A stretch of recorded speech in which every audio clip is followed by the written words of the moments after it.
오늘 나에게 주시는 말씀 같이 읽어볼까요? 출애굽기 34장 14절 말씀입니다.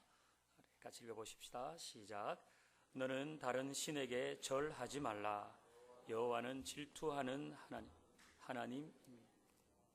질투라 이름하는 하나님입니다. 여호와는 질투라 이름하는 질투의 하나님이니라 그랬어요. 자, 여러분 교재 오른쪽에 있는 사진 제목을 붙인다면 뭐라고 하면 될까요? 설명 하나 해보세요. 이 크게 보실 분은 앞으로 스크린에 보시면 나와 있습니다. 이거 설명을 한번 해보세요. 이게 무슨 상황입니까? 본래는 철수가 영숙이를 좋아했는데 어느 날 나타나는 미숙이와 입맞춤을 하고 있어요. 영숙이가 굉장히 이제 불편한 심기를 가지고 있습니다. 이게 제가 이제 질투라고 구글에서 이미지를 검색해 보니까 이 사진이 나왔어요. 이거는 뭐 이제 아주 애교 섞인 사진 아닙니까? 영숙이가 질투를 하고 있습니다. 그 자신이 좋아하는 이성이 다른 이성을 좋아하는 때 그리고 시기하는 것, 사전적으로 말하면 지나치게 시기하는 것이 질투입니다. 영숙이가 지나치게 시기하고 뭐 있다고 봐도 되겠죠.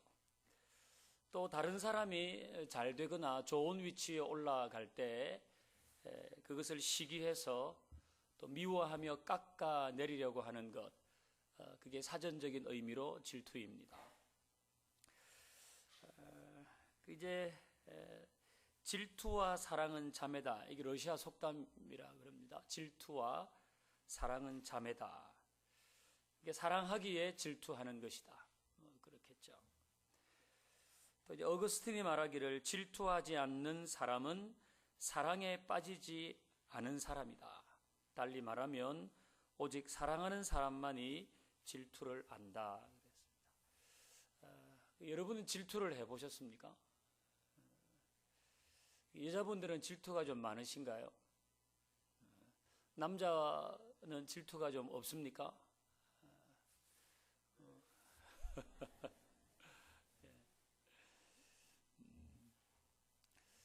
이제 보통 이제 여자는 남자가 질투를 좀 해주기를 바라죠. 여러분도 이제 다 뭐 결혼 생활 하시지만은 부인이 뭐 누구를 좀 좋다고 한다든지 어떤 연예인에 대해서 이제 좀 뭐 마음이 아니라 뭐 잘생겼다 이렇게 한다든지 하면 남자들은 일부러 질투를 좀 해주셔야 돼요. 이게 지금 전혀 교감이 안 되고 있어요, 저랑. 그러니까 뭐 저도 그렇죠. 이게 뭐 우리 집사람이 옛날에는 차인표 좋아하다가 요새는 또 누구를 좋아하는지 모르겠지만 이러면 뭐 무덤덤해요. 뭐 좋아하려면 좋아해라. 이런 식이지만은 사실은 옆에서 당신 무슨 차인표냐고 내가 있는데 이렇게 해주면 좋아한다고요. 제 마음은 안 그럴지라도 그렇게 해주면 좋아한다니까요. 그 질투는 사랑의 감정이기 때문에 이 사랑이 있어야 이제 질투가 생기는 것이다. 그래서 이게 이제 사랑의 감정의 연장이라고 볼 수 있습니다. 자, 이제 1번을 한번 보십시다. 인간에게 질투는 미덕이기보다 악덕이다. 자, 그 아래 있는 얘기를 보면 억제되지 않은 탐욕, 유치한 붕괴함, 시기, 악의, 비열한 행동, 비정상적 강박성, 혹은 거부당한 구혼자의 미친 듯한 광포함. 그 위에 이제 영숙이의 질투는 애교로 볼 수 있는 질투입니다. 그래서 제가 조금 전에 말한 당신 왜 차인표를 좋아하냐고 내가 있는데 이거는 그냥 우리가 생활하면서 이 감초가 될 수 있는 질투의 마음인데 실제로 질투는 그 정도에서 머무는 게 아니죠. 여기 이제 표현되어 있듯이 인간에게 있어서 질투는 미덕이라고는 할 수 없습니다. 그게 굉장히 좋지 않은 감정이죠. 아주 파괴적인 것입니다. 그 옆에 이제 이 거부당한 구원자의 미친 듯한 광포함이 그려져 있잖아요. 떨어지지 못할까 뭐 이렇게 하는 사파가 있습니다. 그리고 질투가 이렇게 악의적인데 하나님이 질투를 하신단 말이야. 이 질투는 이렇게 좋은 감정이라고 할 수 없는 그런 비정상적인 강박증 또는 뭐 이게 막 악의 이런 것이 이 질투의 본질인데 하나님이 질투를 하신다고 말씀하신 이유는 뭔가? 그러니까 하나님이 질투하신다 이런 표현이 이런 성경에 한 30번 이상 나옵니다. 그 하나님은 왜 질투를 하시나? 자, 이제 2번을 보십시다. 하나님의 질투의 본질 그랬어요. 동그라미 1번. 하나님의 질투는 우상 숭배와 관련이 있습니다. 자, 그 아래에 있는 우리 오늘 우리에게 주시는 말씀을 읽은 부분이죠. 너는 다른 신에게 절하지 말라. 여호와는 질투라 이름하는 질투의 하나님이니라.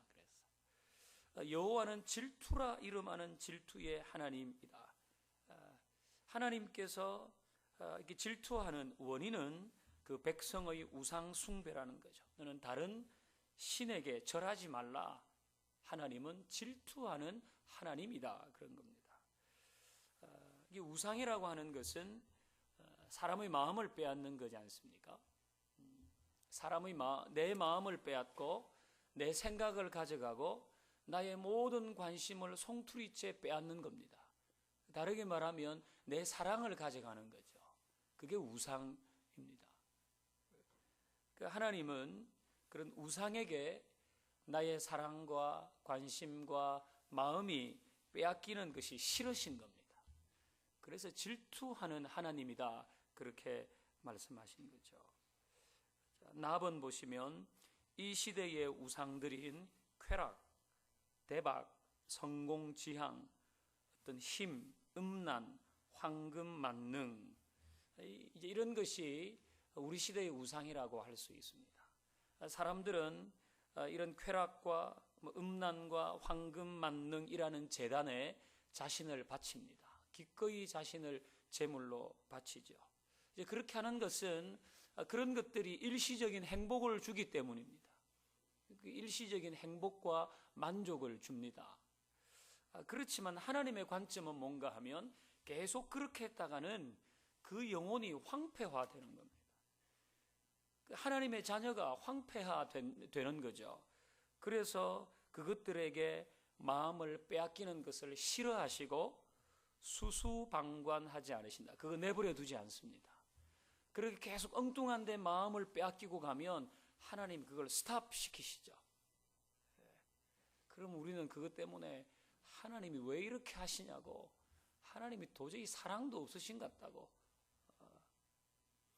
근데 하나님은 우리가 그런 것에 마음을 빼앗겨서 결국은 하나님 외에 다른 것에 더 집중하고 이제 사랑을 주고 하는 것을 싫어하시고 수수방관하지 않으신다는 겁니다. 그래서 우리를 보호하시는 하나님의 손길이 이 질투하는 하나님에게 있는 겁니다. 자, 그다음에 이제 2번을 보시면 하나님의 질투는 언약적 사랑을 전제로 한다 그랬어요. 이 언약적 사랑이란 건 뭔가 이제 그 아래 설명을 보면 이 사랑은 우발적이고 목적이 없는 일시적인 애정이 아니다라는 거예요. 그러니까 이게 우리 사람들과의 이 사랑은 그냥 스쳐 지나가다가도 내 사랑한다 뭐 이렇게 하기도 하잖아요. 우발적으로 사랑하는 거죠. 뭐 하룻밤에 인연이 어떠니 뭐 또 그러니 저러니 하면서 그 일시적인 애정이죠. 그걸로 말미암아 질투가 생기기도 합니다. 근데 하나님의 질투는 우리를 향한 그 언약적인 사랑 때문에 있는 거죠. 이 언약적인 사랑이라고 하는 것은 목적이 있는 겁니다. 이건 그 하루아침에 사랑했다가 없어지는 사랑이 아니라 목적이 있는 사랑이죠. 그 하나님의 목적이 있는 사랑은 우리를 영광스러운 하나님의 자녀로 만들려고 하는 그 열렬한 사랑인 겁니다. 우리를 택하신 다음에 우리를 계속해서 하나님의 영광스러운 백성으로, 하나님의 사랑스러운 자녀로, 주님을 닮아가는 사람으로 만들려고 하는 그런 목적 있는 사랑, 그 열렬한 사랑 때문에 질투하시는 겁니다. 그 사랑을 지키기를 원하시는 거죠. 그래서 그 엉뚱한 데 가가지고 그 사랑을 표현하거나 엉뚱한 데 가서 그걸 빼앗기기를 원하지 않으시는 겁니다. 그때에 만약에 우리가 그런 엉뚱한 곳에 가서 사랑을 주고 그 하나님께 돌려야 되는 사랑을 다른 곳에 주고 할 때에 하나님 그 싫어하시는 겁니다. 그래서 그 수수방관하지 않으시는 거죠.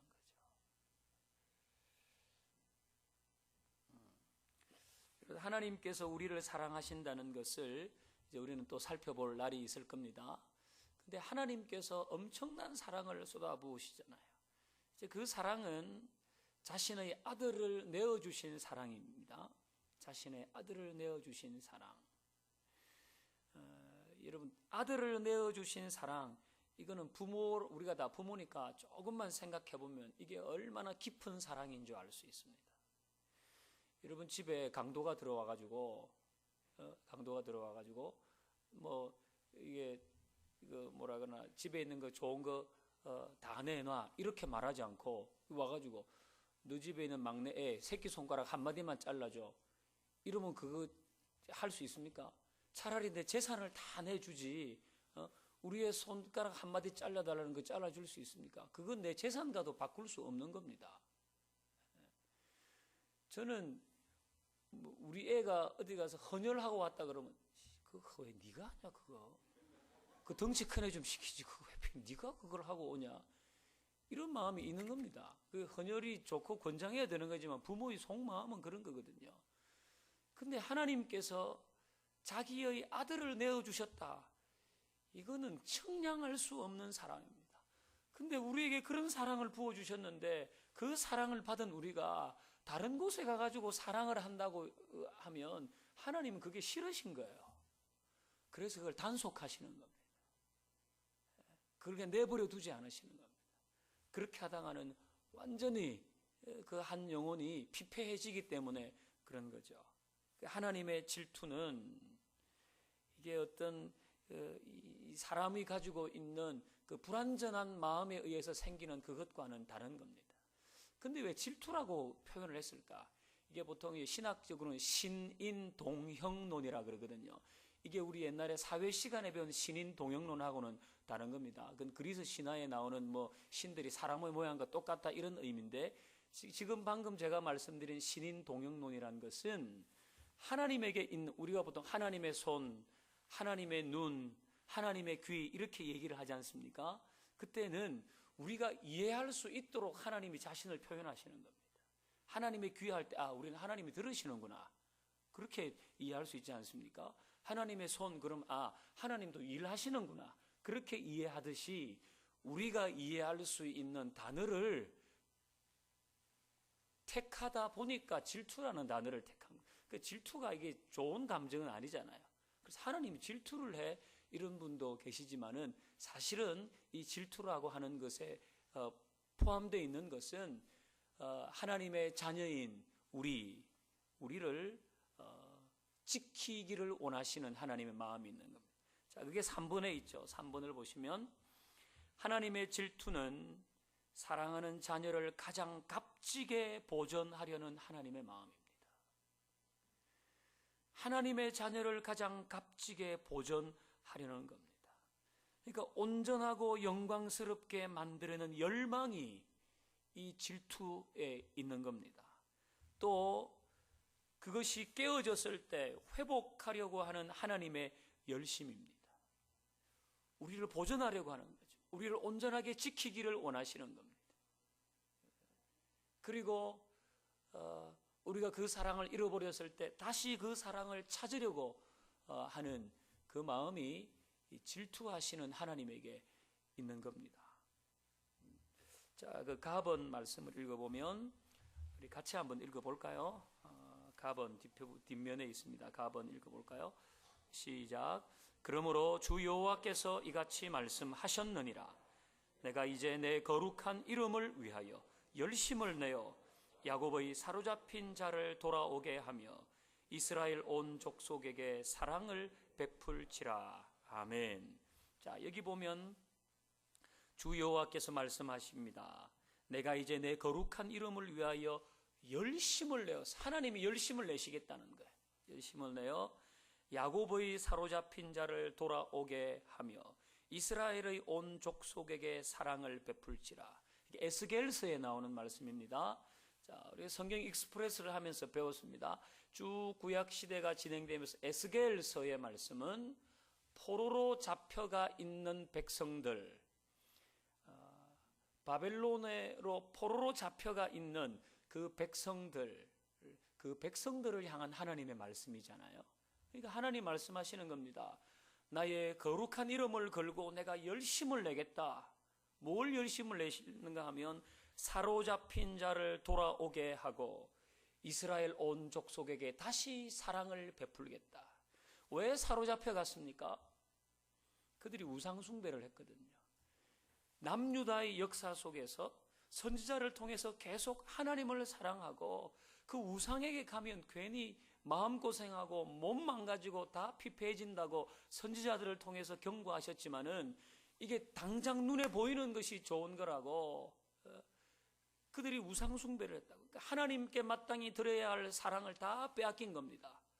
그래서 하나님은 질투하시는 분이죠. 그걸 싫어하셔. 그걸 그냥 두지 않았어요. 그래서 바벨론이라고 하는 나라에 의해서 다 잡혀가게 했습니다. 그리고 하나님은 그 잡혀가 있는 사람들을 다시 돌이키겠다, 돌아오게 하시겠다. 하나님의 열심이라는 거예요. 포로로 잡혀갔다가 다시 돌아온 그 사람들 사랑하시겠다는 거예요. 그러니까 그 과정이 하나님께서 이 백성들을 온전하게 하고 지키시는 과정 아닙니까? 그런 일에 하나님이 열심을 내신다. 그 하나님의 질투는 사람이 가지고 있는 그런 미숙한 마음이 아닌 겁니다. 하나님의 백성을 지키려고 하는 마음, 온전하게 보호하려고 하는 마음, 그것이 하나님의 질투 속에 있는 거죠. 그러니까 우리는 생각해 봐야 됩니다. 하나님은 질투하시는 하나님이시다. 내가 다른 것에 너무 마음을 빼앗기고 있지는 않은가? 그건 여러 가지일 수 있겠죠. 앞에 말씀드렸듯이 그걸 우상이라는 형태로 설명하는 것은 내가 이런 모양을 만들어 놨다는 의미가 아니라 내 마음을 거기에 많이 두고 있다는 거예요. 우리가 다 이제 교인이잖아요. 다 여러분도 이 새벽에까지 교회를 나오셨잖아요. 오늘 4일째니까 아마 여러분 많이 피곤하실 겁니다. 진짜 지금 내가 육체 밖에 있는지 육체 안에 있는지 모를 정도로 이게 지금 이 4일째 굉장히 피곤하십니다. 그럼에도 불구하고 여러분 다 아침에 이렇게 나오셨잖아요. 우리가 신앙의 세계 안에 있지만은 그러나 우리는 다른 것을 더 좋아하고 우선순위를 둔다면 하나님보다 늘 우선순위가 되는 게 있을 수도 있어요. 근데 하나님은 우리를 사랑하시기 때문에 그걸 싫어하세요. 이런 질투하시는 하나님은 없으면 좋겠다. 그래도 그건 그냥 우리 마음이지 하나님은 하나님이신 거예요. 그게 뭐든지 간에 더 많이 빼앗기는 것. 그 하나님 싫어하시거든요. 그래서 괜히 그렇게 했다가는 결국은 그게 옳은 길도 아닌데 우리는 그게 전부라고 지금 가는 거예요. 그래서 하나님 돌이키시는 거죠. 이렇게 돌아와야 된다. 자, 3번 보십시다. 하나님의 질투는 우리에게 하나님을 향한 열심을 가질 것을 요구합니다. 하나님이 질투하실 만큼 우리를 사랑하시고 우리를 위하신다고요. 그 하나님을 향한 우리의 태도는 우리도 하나님을 향한 열심을 가지는 겁니다. 자, 가번 말씀 읽어볼까요? 같이 읽습니다. 시작. 나는 여호와니 이는 내 이름이라. 나는 내 영광을 다른 자에게, 내 찬송을 우상에게 주지 아니하리라. 아멘. 여러분, 이 말씀은 참 대단하지 않습니까? 나는 여호와다. 나는 내 영광을 다른 자에게, 내 찬송을 우상에게 빼앗기는 것을 원하지 않는다. 내 찬송을 다른 자에게, 내 영광을 다른 자에게, 우상에게 빼앗기는 것을 나는 원치 않는다. 이게 하나님의 마음입니다. 이게 질투하시는 하나님의 마음인 겁니다. 그러니까 사람의 질투는 여러분 생각, 자기 감정 속에 있는 겁니다. 자기 욕심, 내 미숙한 조절되지 않는 마음, 이것이 사람의 질투의 원인이거든요. 근데 하나님의 질투는 나를 위한 겁니다. 나를 위한 것. 내가 망가지는 것을 원치 않으시고 내가 더 온전해지는 것을 원하시거든요. 그게 하나님의 질투인 겁니다. 그 하나님은 너 나에게 마땅히 돌려야 할 영광과 찬송을 다른 것에게 뺏기지 마라. 그건 나 정말 싫다. 이렇게 말씀하십니다. 제가 거듭 말씀드리지만 우리는 이 새벽에까지 교회를 나올 정도로 정말 주님 앞에 온전히 서고 싶은 사람들입니다. 근데 좀 자세히 들여다보면 그렇지만 내 실제 생활에서는, 일상생활에서는 더 관심을 주고 하나님보다 더 그냥 이렇게 내 마음을 가져가 버리는 것이 있다면 여러분 그거를 정리를 하셔야 됩니다. 정리를 조금씩 내려놓으셔야 됩니다. 하나님은 질투하는 하나님이시다. 그걸 기억하고, 그래서 거기에 빼앗기는 열심을 이제는 하나님을 향한 열심으로 바꿔야 된다는 겁니다. 하나님을 향한 열심으로. 자, 그 안에 박스를 한번 읽어보겠습니다. 아래에 있는 박스. 신앙에 열심 있는 사람은 두드러지게 한 가지 일에 몰두하는 사람이다. 그 한 가지 일이란 하나님을 기쁘시게 하는 것이다. 살든지 죽든지, 건강하든지 병들었든지, 부유하든지 가난하든지, 사람을 기쁘게 하든지 성나게 하든지, 자신이 현명하다고 생각되든지 어리석다고 생각되든지, 비난을 받든지 칭찬을 받든지 영광을 얻든지 수치를 당하든지, 이 열심 있는 사람은 다른 것에는 전혀 신경을 쓰지 않는다. 그는 한 가지 일만을 위해 열심을 내는데 그 한 가지 일이란 하나님을 기쁘시게 하는 것이다. 이 라일이라는 사람이 쓴 글입니다. 그러니까 어떤 경우든지 지금 여러분의 형편이 살든지 건강하든지 부유하든지 기쁘든지 현명하든지 칭찬받든지 뭐 이런 상황일 수도 있습니다. 그때도 하나님을 기쁘시게 하는 열심을 가져야 됩니다. 또 반대로 죽든지 병들었든지 가난하든지 뭐 어리석다고 생각되든지 비난을 받고 있든지 수치를 당하든지 이런 상황일지라도 하나님을 향한 열심을 가져야 되는 거예요. 하나님을 기쁘시게 하는 일. 그 다른 것에 빼앗겼던 그 마음을 가져다가 이제는 하나님께 드려야 되는 거예요. 하나님은 질투하시는 하나님이시다. 그걸 우리에게 가르치고 있는 겁니다. 자, 이제 마지막으로 말씀 읽으십시다. 그 아래 있는 나본 말씀 읽겠습니다. 내가 내 행위를 아노니 차지도 않고 뜨겁지도 아니하도다. 내가 차든지 뜨겁든지 하기를 원하노라. 내가 미지근하여 뜨겁지도 아니하고 차지도 아니하고 내 입에서 너를 토하여 버리라. 그러므로 내가 열심을 내라 회개하라. 아멘. 자, 이것은 라오디게아 교회에게 하신 말씀이죠. 라오디게아 교회에게 하신 말씀입니다. 차지도 않고 뜨겁지도 않다. 음식도 찬 음식이든지 뜨거운 음식이든지 둘 중에 하나가 좋은 겁니다. 찬 걸 좋아하는 분 있거나 펄펄 끓는 거 막 이걸 좋아하지, 미지근한 이걸 좋아하는 사람 없잖아요. 미지근한 음식이 좋은 분이 계신가요? 냉면이 막 미지근해 먹어도 이게 뭔지 모를 정도로 찌개가 식어가지고 미지근하고 이건 사람들이 좋아하지 않습니다. 이게 덥든지 차갑든지 그래도 하나님이 차가우라고 하시는 말씀은 아니겠죠. 비유적으로 하는 거 아닙니까? 그렇게 하지 미지근한가. 그런 신앙생활을 하고 있는 라오디게아 교회에 내리신 하나님의 처방은 회개하라, 열심을 내라 하는 겁니다. 회개하라, 열심을 내라. 이것도 아니고 저것도 아니고 하지 말고 회개해서 열심을 내라. 왜? 하나님께서 우리를 그렇게 위하시고 우리를 사랑하시는데 이제 다른 것에 있었던 그 마음을 좀 돌이키라, 그런 거죠. 자, 우리 하사 실천을 보겠습니다.